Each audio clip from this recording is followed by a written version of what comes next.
sebanyak 50%. Gugatan ke MK sudah menjadi ritual tetap pilkada.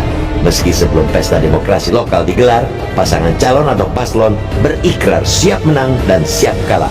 Ternyata siap kalah hanya pemanis bibir, sehingga pihak yang kalah mengadu nasib ke MK. Padahal pengalaman selama ini sedikit permohonannya diterima MK. Fenomena menarik kali ini ialah paslon yang menggugat ke MK mengumpulkan dana dari masyarakat. Salah satu yang mengumpulkan dana ialah paslon gubernur, wakil gubernur Kalimantan Selatan, Denny Indrayana Difriyadi Darjat. Gerakan donasi serupa juga digalang paslon Stefanus Briaseran Wendelinus Taulin dari Kabupaten Malaka, NTT. Pasangan itu menggugat kemenangan paslon Simon Nahak Kim Taulin yang meraup suara terbanyak.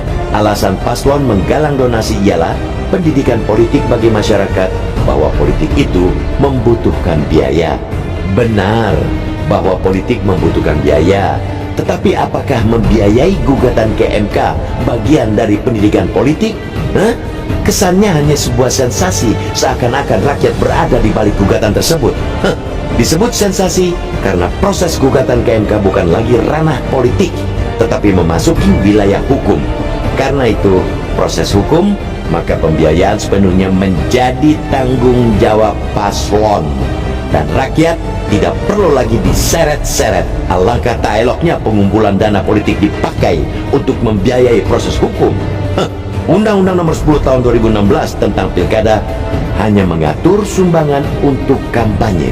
Pasal 74 menyebutkan paslon yang diusung parpol dapat memperoleh sumbangan dari partai, sumbangan dari paslon, dan sumbangan pihak lain yang tidak mengikat, yang meliputi sumbangan perseorangan dan atau badan hukum swasta. Prinsip utama sumbangan politik ialah transparansi dan akuntabel. Karena itu, pelaporan dana kampanye wajib dilakukan oleh paslon sebagai bentuk tanggung jawab dalam mewujudkan proses pilkada yang transparan. Kewajiban untuk melaporkan dana kampanye tersebut tertuang dalam Peraturan Komisi Pemilihan Umum atau PKPU Nomor 12 Tahun 2020 Pasal 20 yang menjelaskan bahwa paslon wajib menyusun dan menyampaikan laporan dana kampanye yang terdiri atas laporan dana kampanye, laporan penerimaan sumbangan dana kampanye, serta laporan penerimaan dan pengeluaran dana kampanye. Dana kampanye itu diaudit untuk memenuhi prinsip akuntabilitas. Peraturan perundang-undangan sama sekali tidak mengatur soal donasi pembiayaan perkara paslon ke MK.